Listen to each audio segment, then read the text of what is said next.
Wagwan Wadau and Wadau S. This is Young TV Kenya, and my good name is King Ray. And today I'm with my number one, my mama, my queen, my heartbeat. Please introduce yourself. Wow. Hi guys, I go by the name Dara Child. Hey, miss by the way. Pia mimi nimewamiss. Kitanzi shasha. Oh, so guys, today we just decided manze to sit down and reason with you guys. So basically, I don't have a topic to talk about, but you know, we are content by ourselves. You can sit back, relax, and enjoy watching us as we are talking. All right? Sips a drink. Continue. Oh, I think right now, let us just talk about what is currently happening. About what are your thoughts about marriage? Yeah. Wait. I think for me, marriage is something. It's not only about physical. It's also about it's spiritual. Marriage is something that. Marriage is a key thing. No. Just calm down to us. You sound like you're coming out of the heavens. Let me flow. Calm down. Like, let us reason together. Marriage is something sweet, and it's meant for man and woman to enjoy. Because even in the book of Genesis, book of Genesis, here we come. God said it's not good for man to be alone. So he took one of Adam's rib and created Eve. And then Adam fell into a deep sleep, right? So when he woke up, he saw the woman. He said, "This is the bone of my bone, flesh of my flesh," right? So as in, marriage is about man and woman. If I was that, it's LGBT, woman and woman, man and man. It's an era. No agree for anyone. No agree it's for an anyone. Era. It's an era. For real, it's an era. I don't believe in such. Because for real, it's between man and woman. And also marriage is a covenant. Between man, woman, and God. Yeah. So for me, I think after, as in, it's not all about the wedding or anything. It's about what are you bringing. Like, we were once told marriage is an empty room or an empty basket. It's what you bring into it, and that's what it will become. If I bring my attitude into it, that's what will have attitude. If I bring sadness, that's what. But if I bring positivity, happiness, joy, all these things, marriage will be very sweet and very nice. So I also and it's all about what you bring to the table.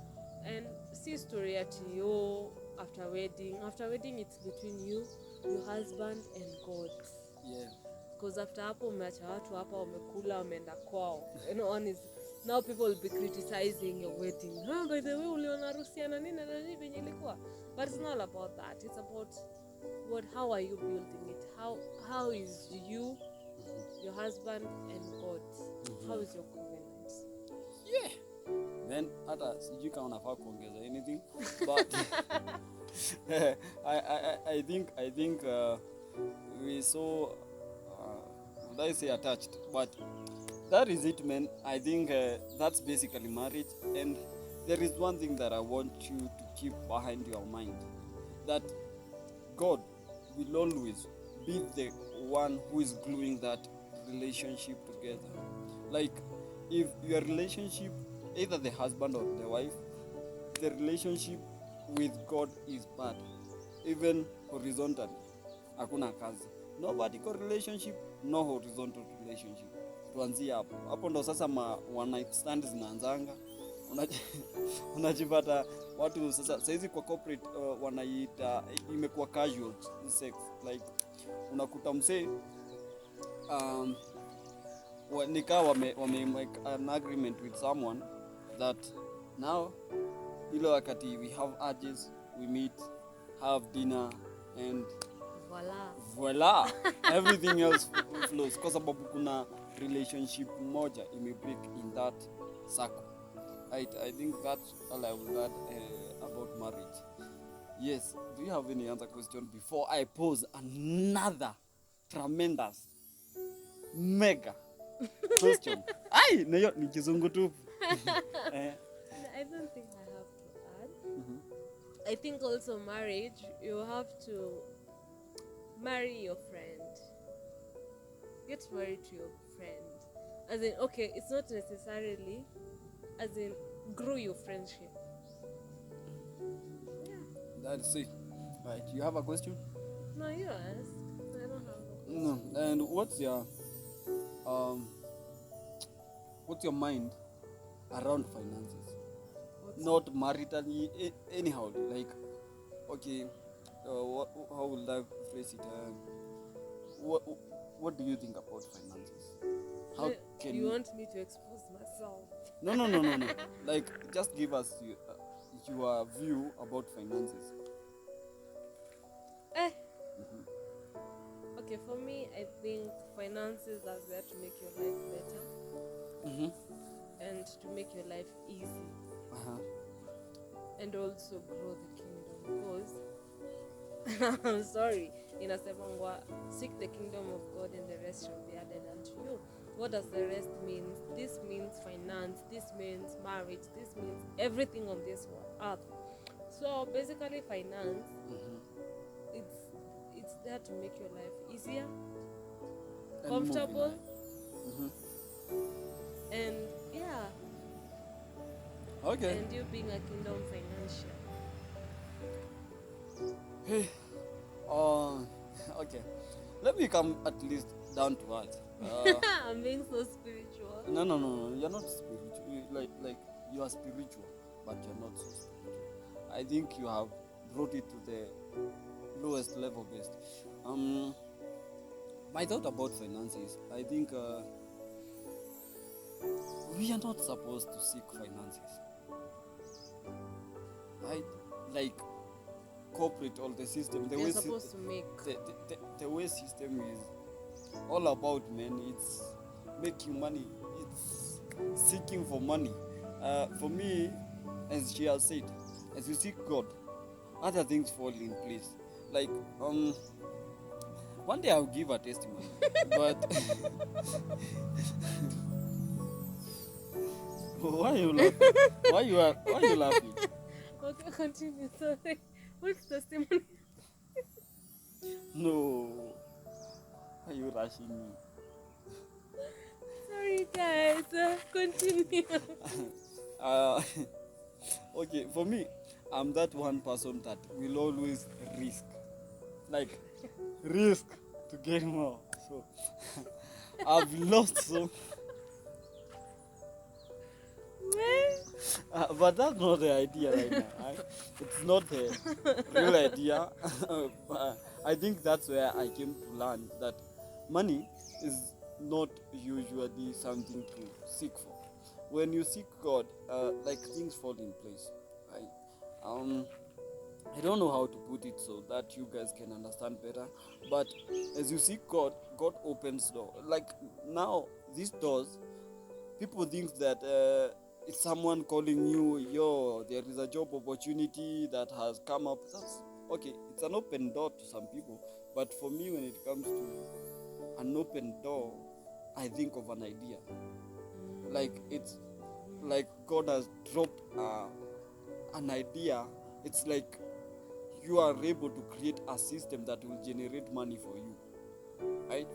It's not something that you go seeking for, having sleepless nights just looking for $100.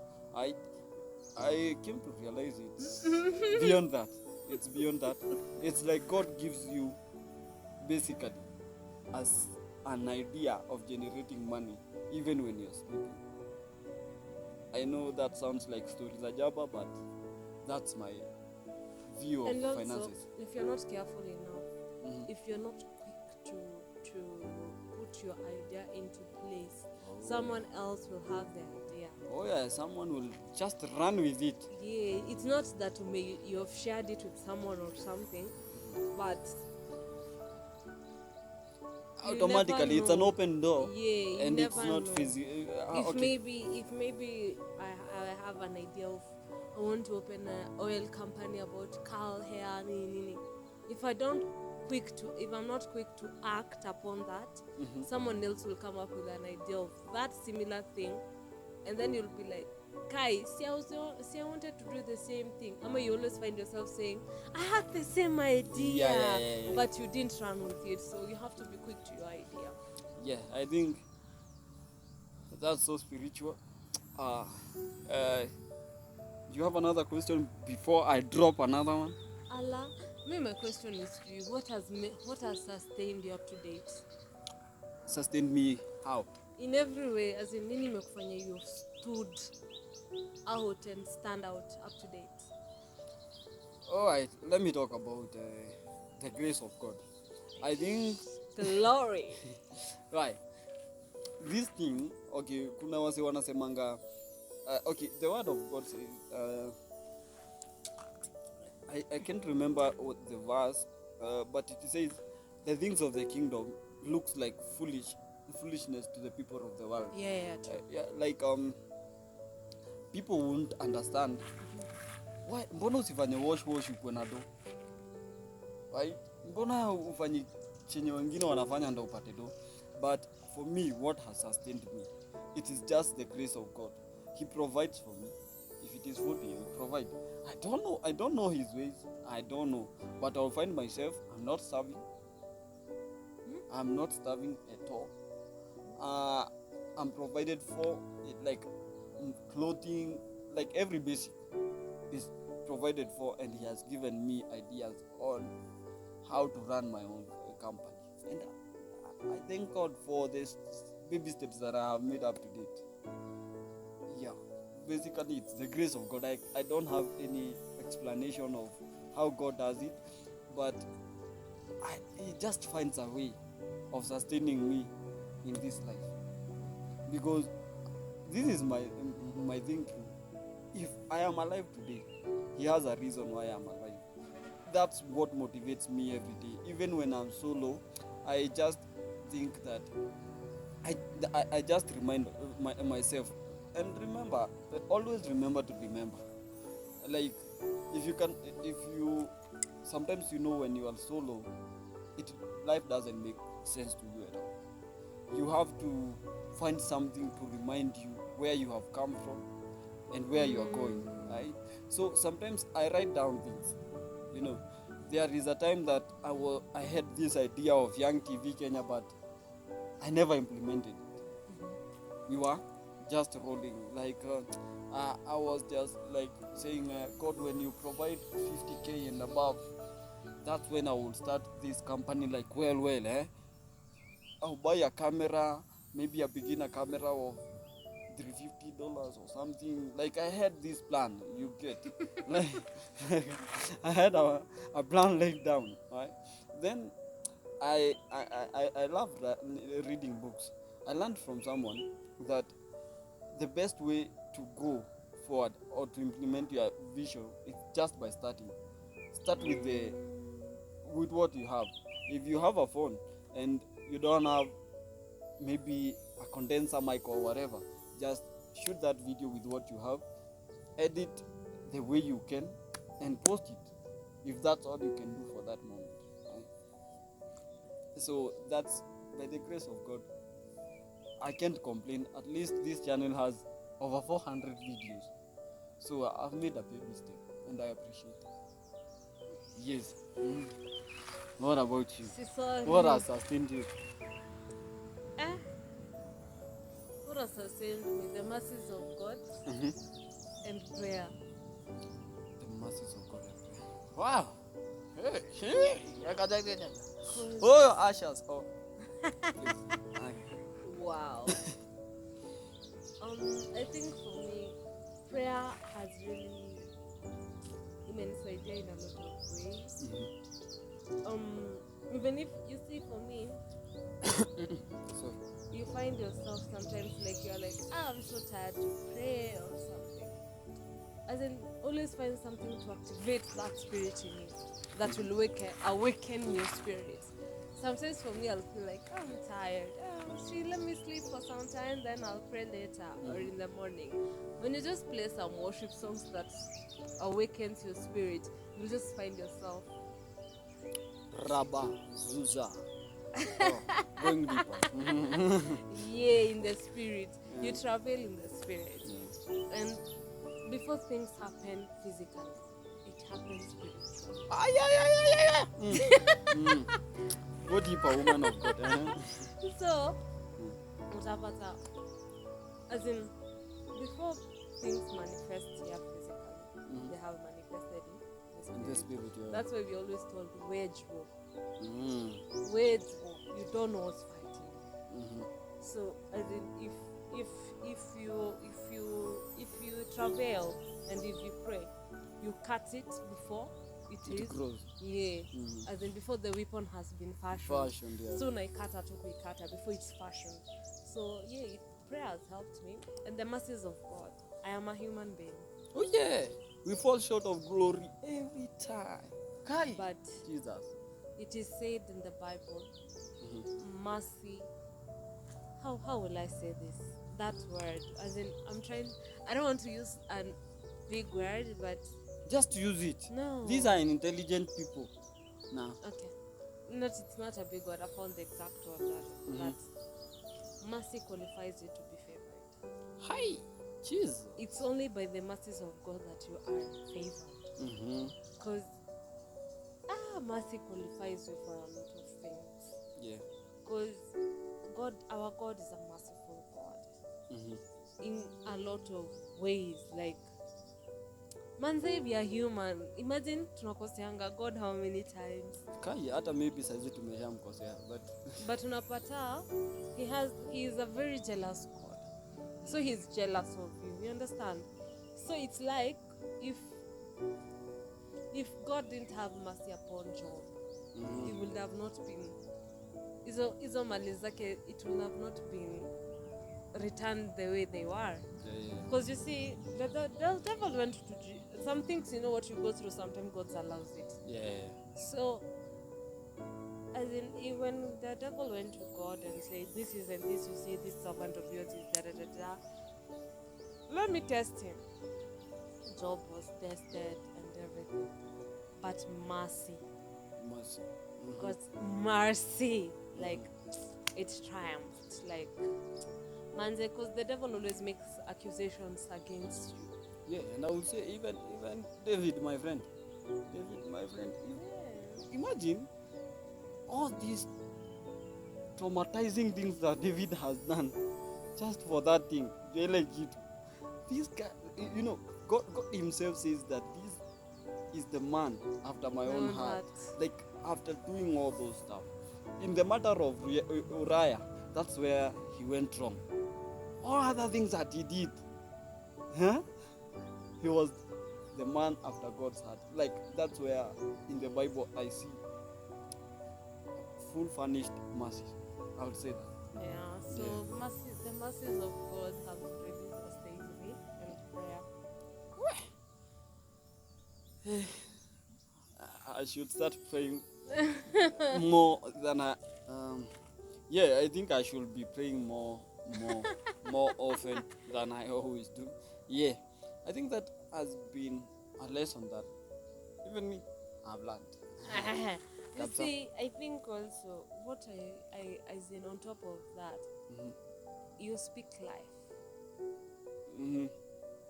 So the power of the power of the tongue. Yeah, the power of the tongue.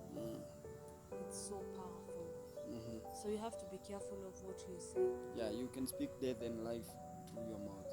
The same mouth that you use to curse people, don't forget, it's the same mouth that you use to pray, you use to do all these things, or to do all these things. Like, when you're praying with your mouth. And don't forget, you curse someone with the same mouth. So you should even be cautious of the words that you say.